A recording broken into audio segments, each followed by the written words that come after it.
YOURREGURU.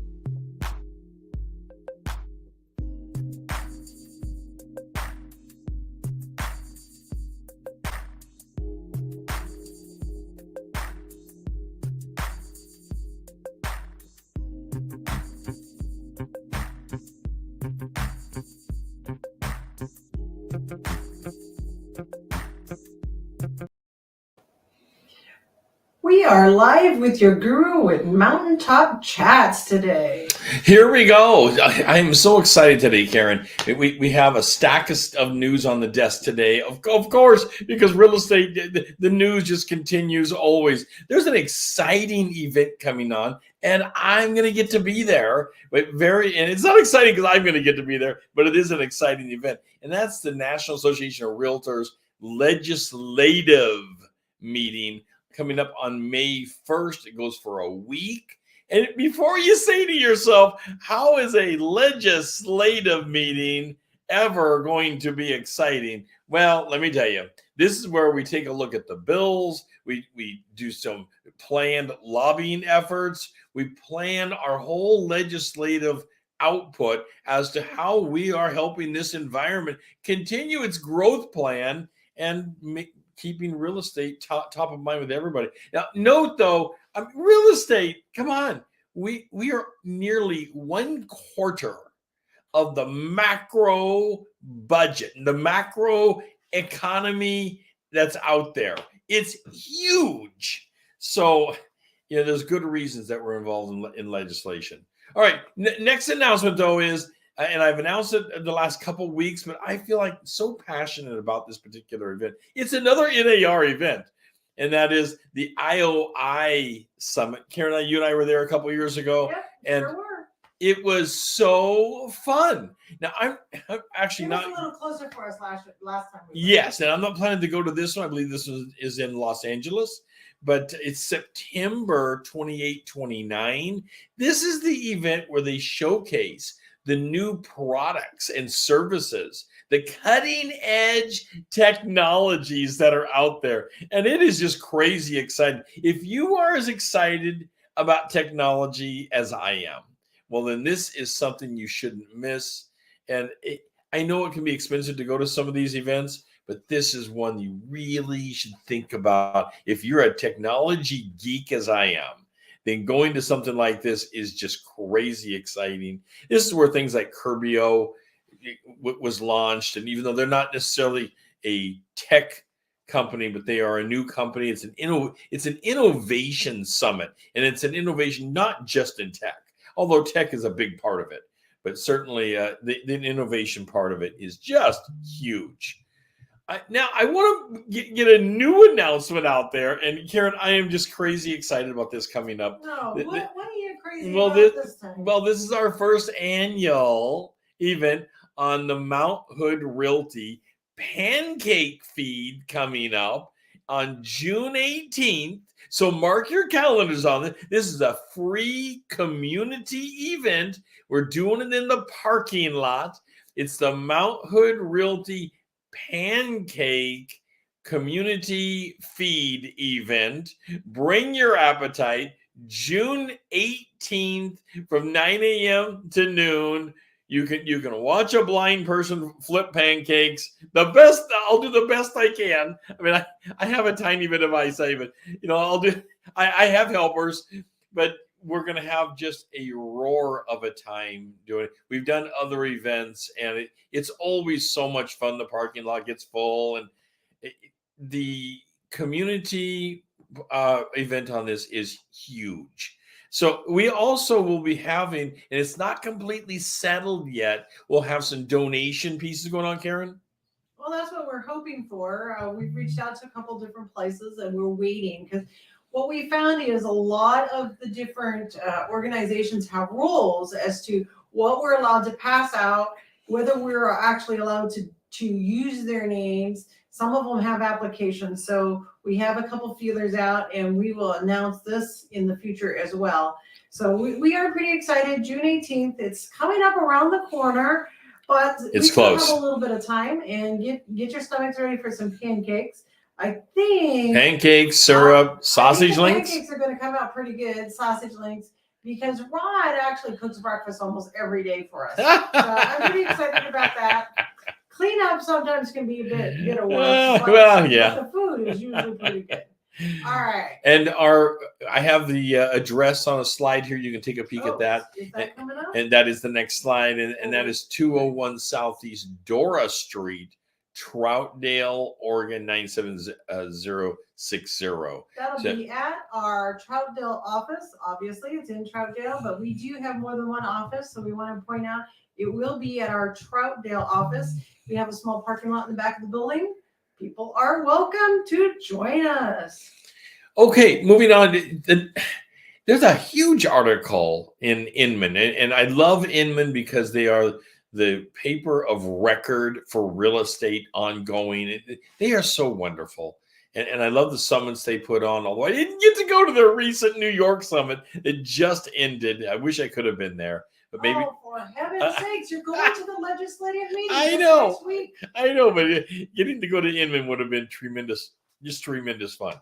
But they have an article about growth and sustainable growth. And can the growth cycle we're in right now actually be sustained? What kind of growth are you talking about, Ryan? We're talking about equity growth, because we're on 121 months right now of constant equity growth in the United States. We've never had this long of a record before. It is record setting, and we're thinking that April is going to be month 122. Of course, April is not in the bank yet, but we do believe that April will be month number 122. And this kind of equity growth is amazing when you start thinking about how much growth that is, this constant growth. Now, right now, we are in a steep curve of growth. In fact, let me jump over to that data right now, and that is March. So, of course, we're always looking in the rearview mirror at this stuff. So, in March, we had home growth prices. We're talking year over year. YOY, year over year. 15% nationwide. I'm not talking, Northwest has had huge growth. I'm talking nationwide. March came in, March over March, 15% above in prices. This is the largest amount we've ever seen. This is why the article is so important. Is it sustainable? But then to offset that, Karen, we have a huge downturn in inventory. Crazy. We have a 9.5. I want to be specific about this. Year over year, we have 9.5% less inventory than we did year over year. Just to be clear, we can sell more homes than this. Oh, yeah. Inventory is killing us. We can sell more homes. There's just no inventory out there. It's shocking how low the inventory is. Although low inventory does not mean no inventory. Just did a show on this a week or two ago on our 7:30 morning show on building your business larger than ever before on our real estate daily show. And low inventory doesn't mean no inventory. There is some inventory, but having your myopic focus on it has to be really sharp, because that inventory can come and go in 24 hours. It's going so fast, and it can come and go over a weekend. You can put a home up for sale, get in 30 offers, and it's just gone. And people swoop in and say, well, I wish there was a 3 or 4 bedroom home in this neighborhood. There was. It went up for sale on Friday, and by Sunday night, it was gone. That's some people, though, get confused because they can still see the home on Zillow. They still see the for sale sign in front of the house, and they're like, that's not so. It's still for sale 20 days later. They don't have a sale. What does that mean, Ryan? Well, you're asking a big question. What does it mean? It means that all these systems out there lag. They're not all instantly. If you really want to be ahead of the inventory game, you have to connect to someone, well, I'm going to say like us, but there's lots of them out there that have active IDX feeds that keep the data on point moment to moment. And I mean, as it feeds, you need to have that active link. And better than that, you need to have a realtor that is connected and making phone calls and in communication with the neighborhoods and the areas that your client wants to be in, because that's really what changes everything. So you're basically saying, though, that a home can be on the market and it might be on a day, maybe a week or so, and it gets an offer, but you can't necessarily tell. Because a lot of the sites out there, and I'm not blaming Zillow or anybody, just a lot of the sites out there lag in their data. And that lag can be not only hours, it can be days and even a week or more.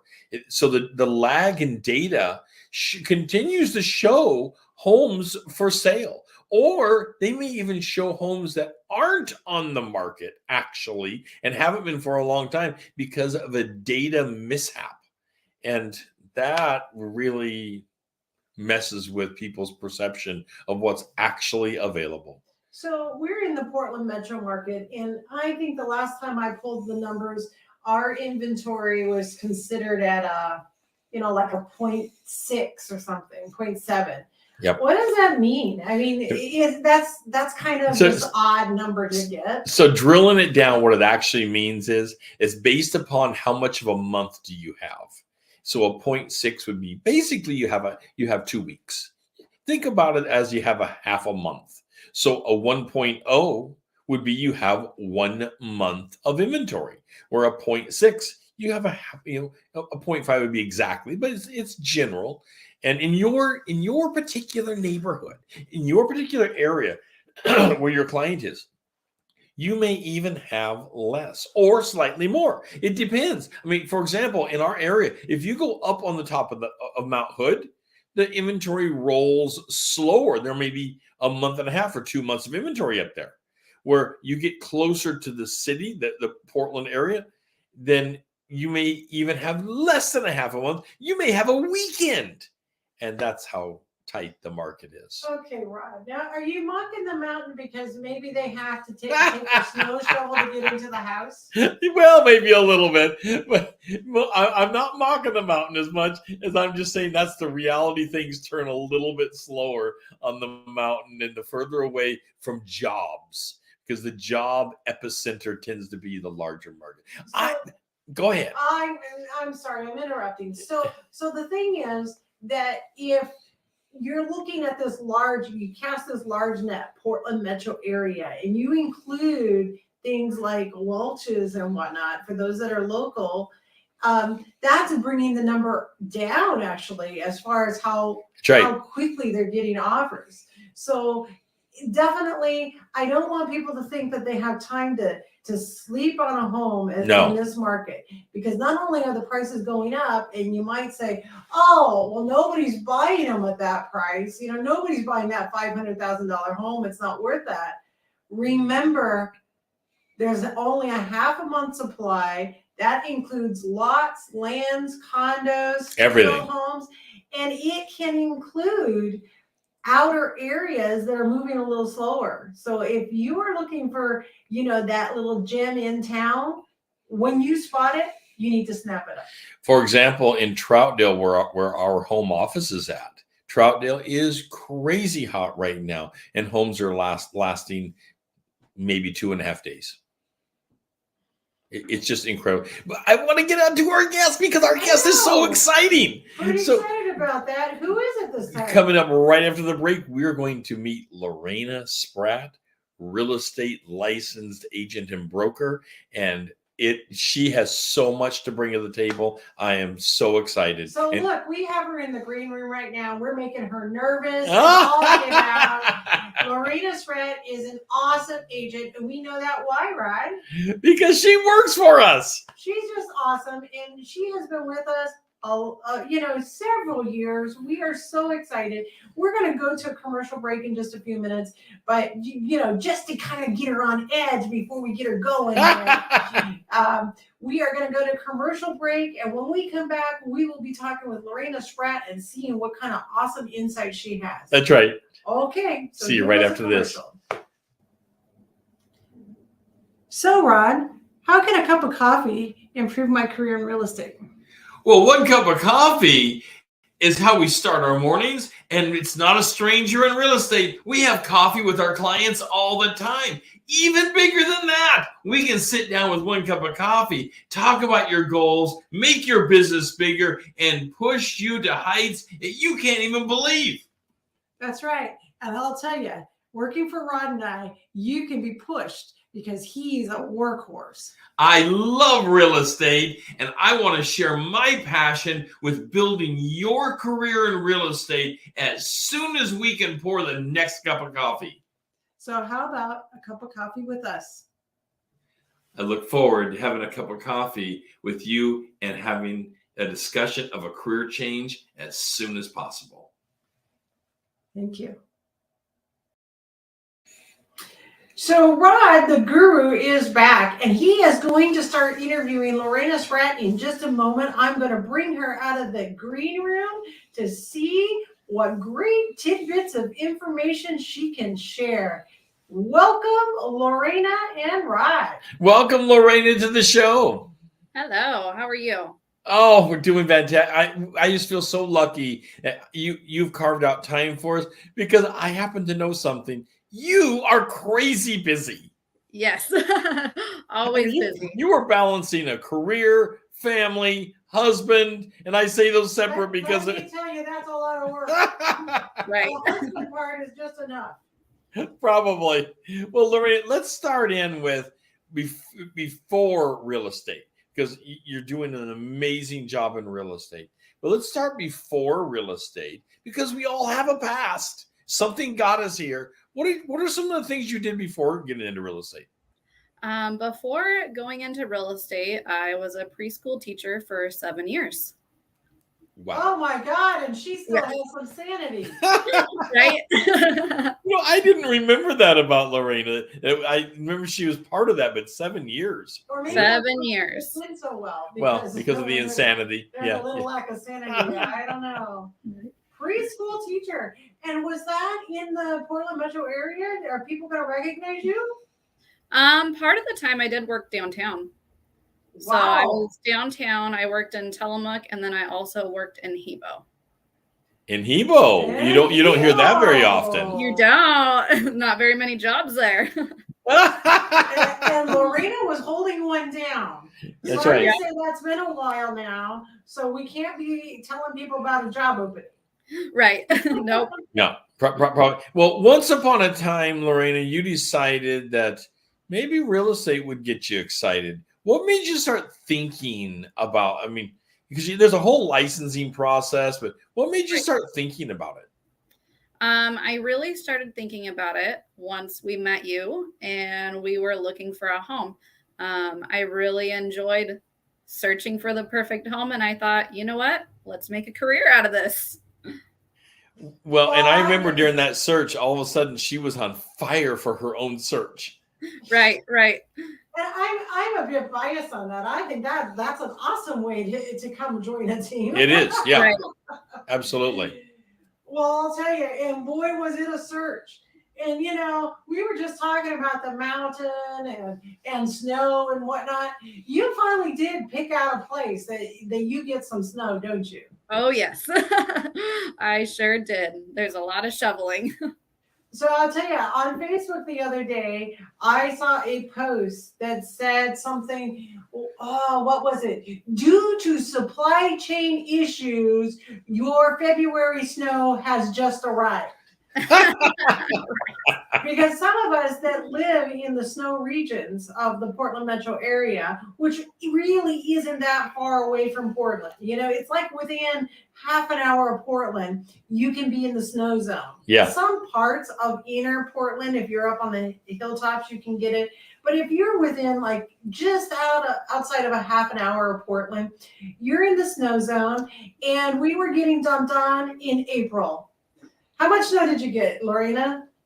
Well, during that time, I was not in the state. So I'm not Oh, sure.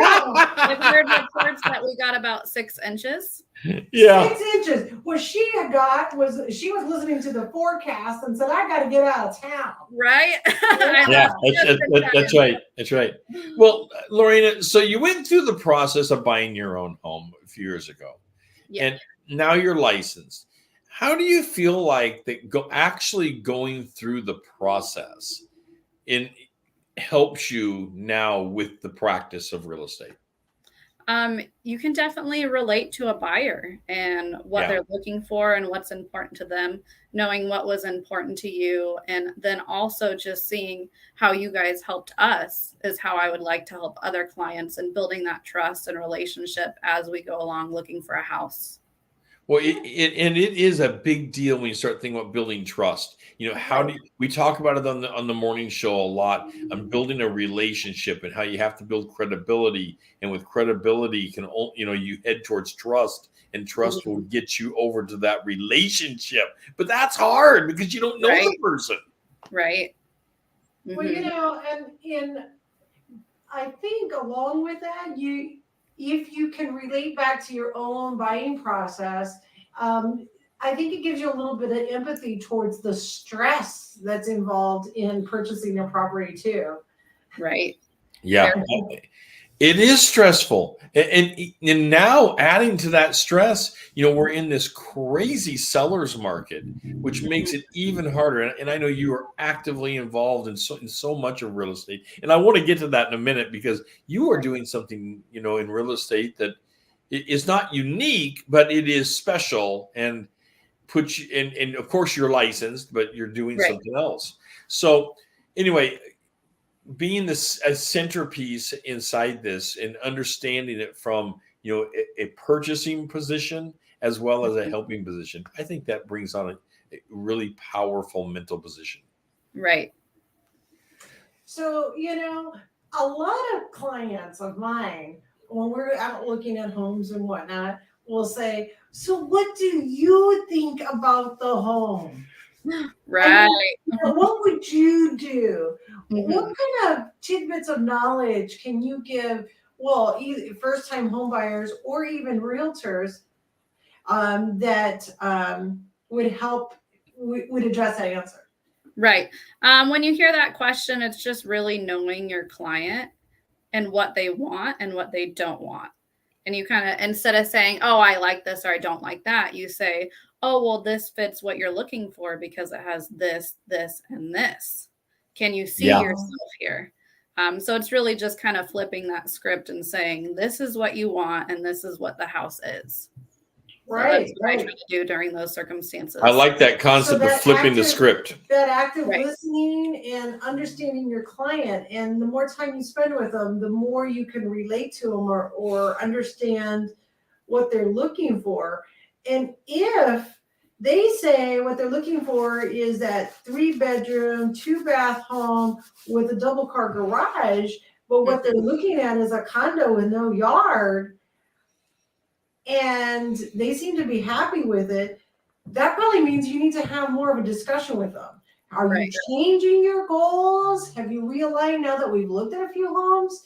Is that something that you keep reevaluating with your clients? Oh, definitely. Because it can change as you start looking at homes.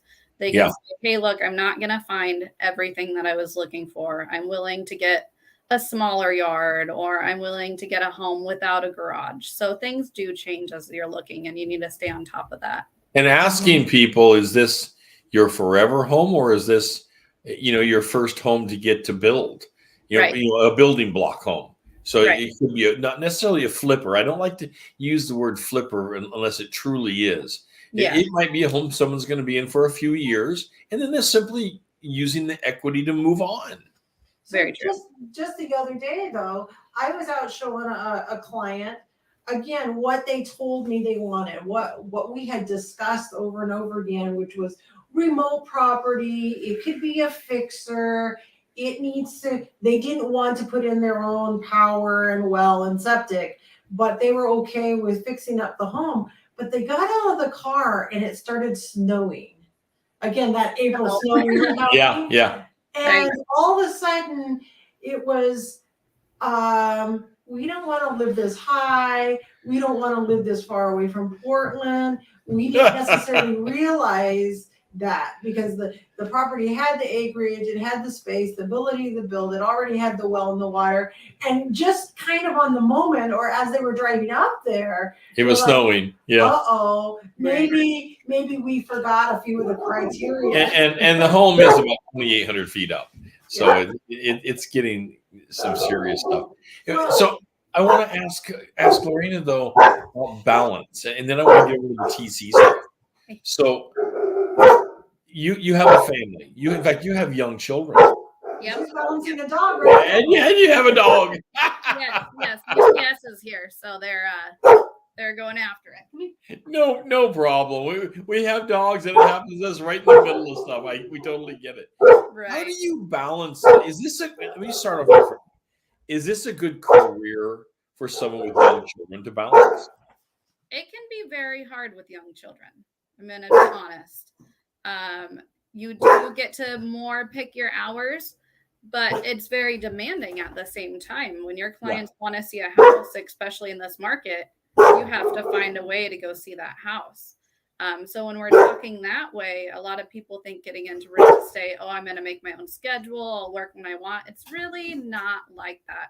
There's a lot of, you've got to go at the right time. And there's a lot of juggling on where are the kids going to go, who's going to watch them then.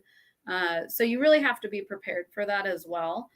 But as I started the next part of my career, it really opens that up. So once we start talking about that, it's changed a lot of things for me. So before we switch over, and I have a little dog on my lap, he fell off because he was falling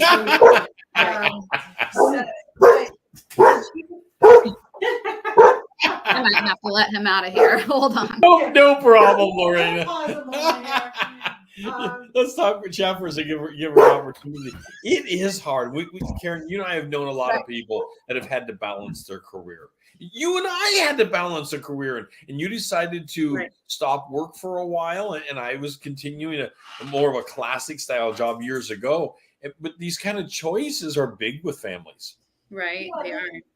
They can be very big. And did you find, because you have a little one that isn't of school age and whatnot, did you find that some of your clients are pretty open to you bringing your child, or offering you a little bit of flexibility in that? A lot of people are.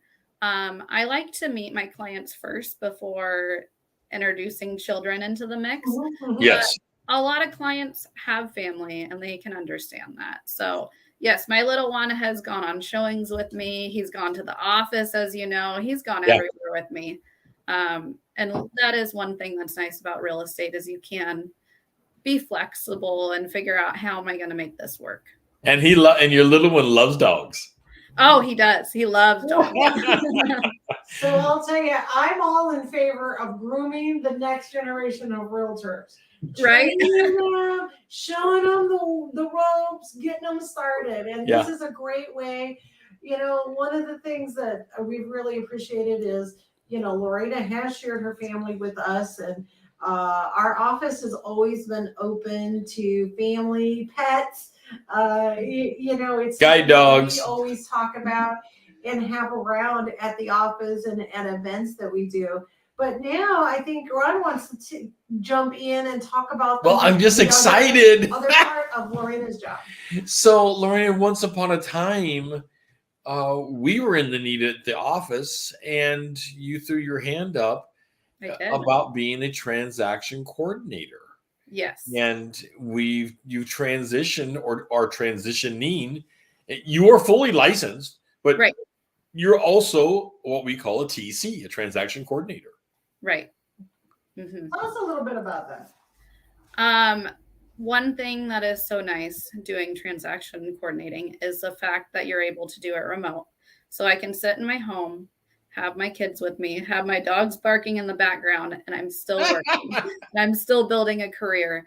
That is one of my favorite parts. It definitely takes a different type of person. And once anybody who's starting real estate, they learn what they're good at and what they're not good at. And luckily, I'm good at that side of real estate. So it's just a really great fit for me to be able to let me jump right there. You're good at it, at it. Right. If you were advising somebody about a choice of taking a TC position versus, a standard realtor position, what advice what are the obstacles? What are the things that you would say, well, you got to make sure you're good at XYZ. What are those things? You have to be very organized. I would say that is number one. You need to make sure that you're looking at the timelines, that nothing's missed, no deadlines are missed. You need to make sure you're reviewing all the documents to make sure there's no signatures missed. So organization is number one for this job. Yeah. Has that helped you get better at understanding the forms? Yeah, I feel like I can read just about any form without even looking at it. I know right where every signature is supposed to be. I got them memorized now. Okay. You'll be one of those people pretty soon, if you're not already, saying, oh yeah, that's on line 121. Right. Very true.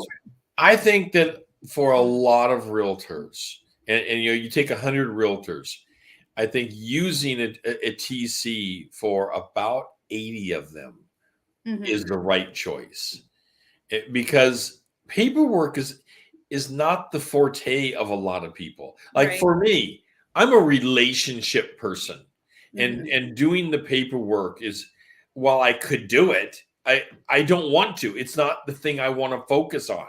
Right. And what makes you a better organized person? That's a good question. Just my personality, I would say, to begin with, is just very organized. I always have lists. I'm always on top of that kind of stuff. And going out and maybe prospecting or this or that, I can do it just like you said, but I'm really, really good at keeping everything organized, making sure everybody signs everything, keeping everything on track to make sure there's a successful close. So now you mentioned something there, making sure everybody signs things. Right. That's the biggest one. How difficult is that to do? Because you're working with a client and a broker at least. And another broker. And, the list goes on of who needs to see these documents and who needs to sign it. So it might not even be the broker that I'm working with. It could be a completely different broker. But things are missed surprisingly a lot. So I spend a good amount of my time sending back documents and saying, no, this isn't right. We need to fix this and this and this. And do you get hate mail when you do that? No, not yet. I'm nice.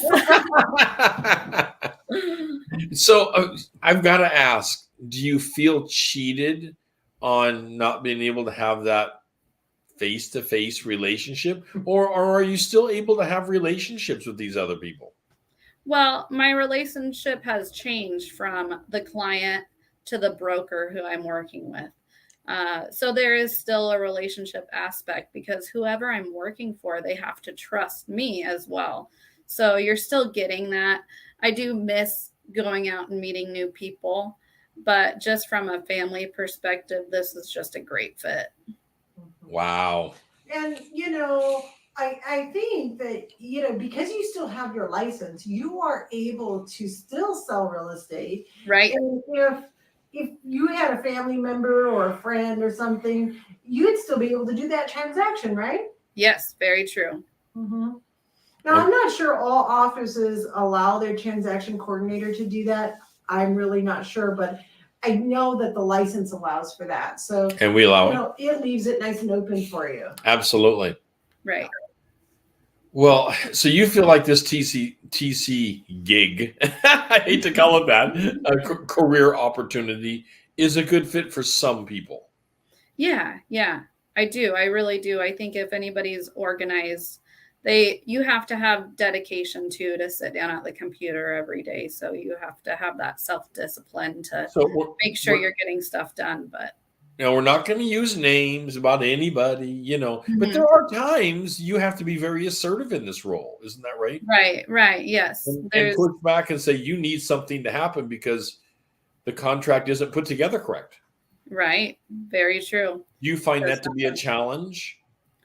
No, not so much, because I remember when I was first starting real estate, and you just don't know everything. There's so much stuff to know.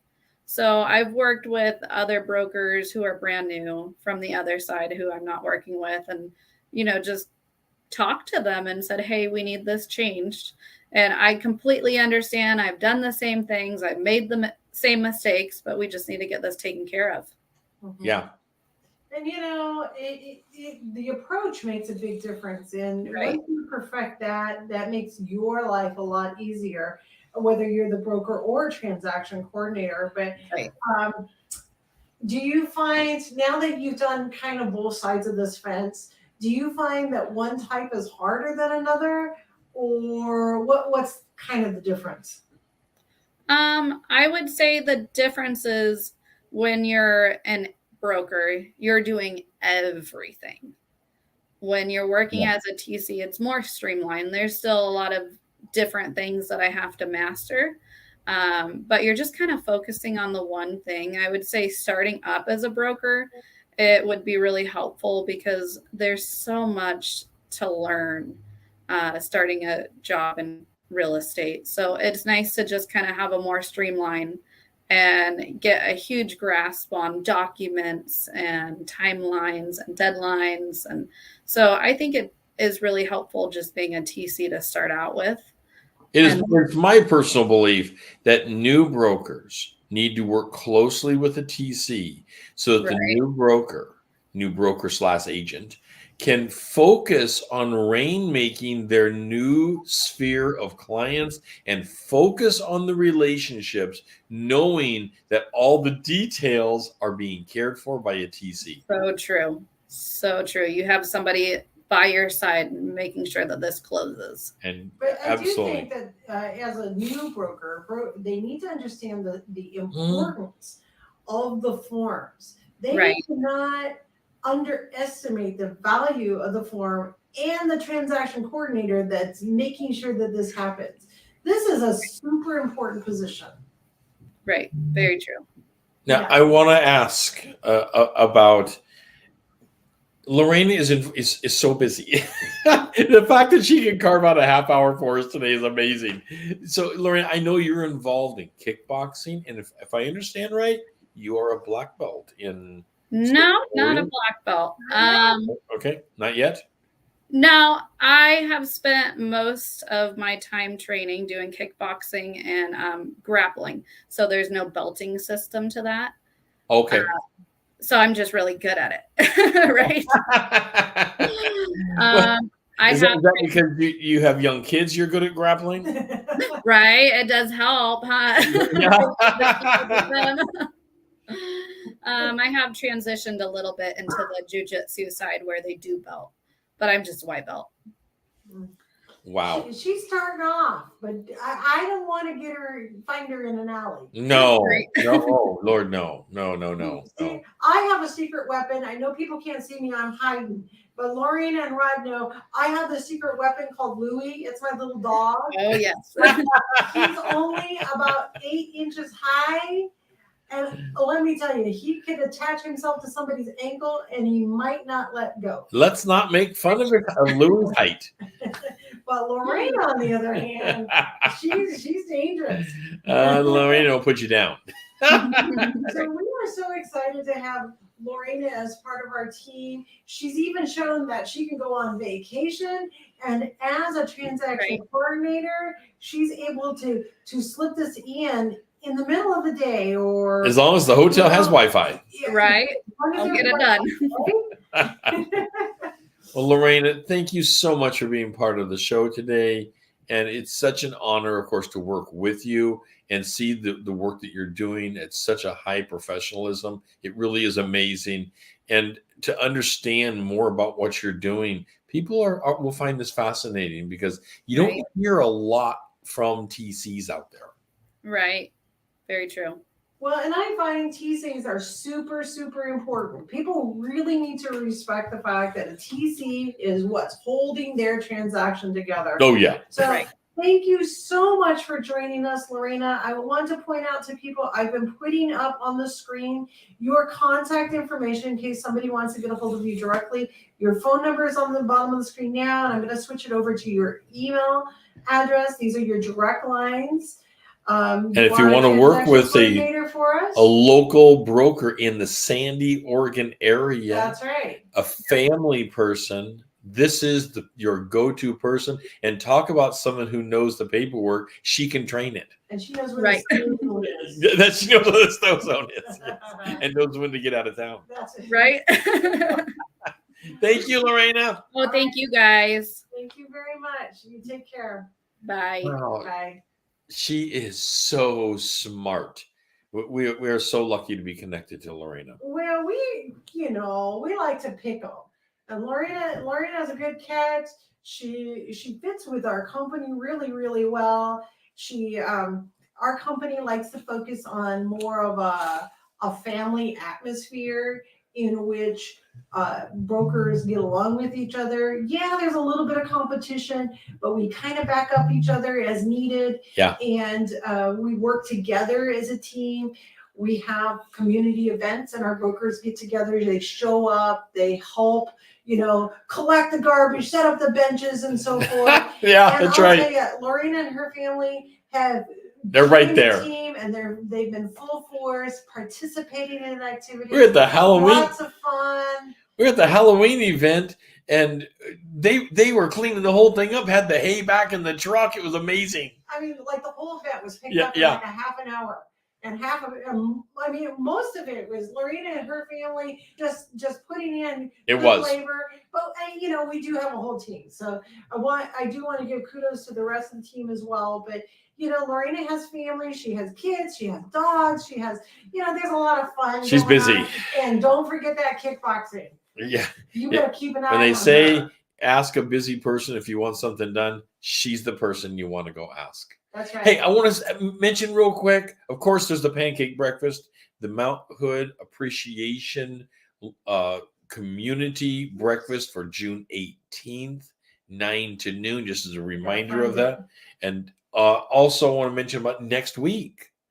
And are you finding the slide there? I found the pancake feed The slide. pancake feed slide. It's always several slides back. And Ryan has me looking for Well, it. it hit my mind that I wanted to mention it again. That we have this exciting event coming on, and the syrup's going to be pouring. The sausage links are going to be going on. We're going to have a good time. You gotta come. Bring your just to make family and your sure- children. Bring everybody.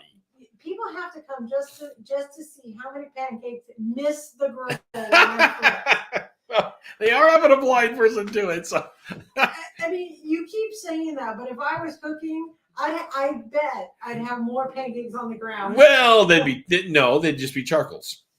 They might be. They'd be discs. That is true. Hey, next week we have Lisa Bittendorf, current president of East Metro Association of Realtors, joining us. I'm very excited about that. Also, I would love it if you'd hit the like button, follow us on social media, give us a comment.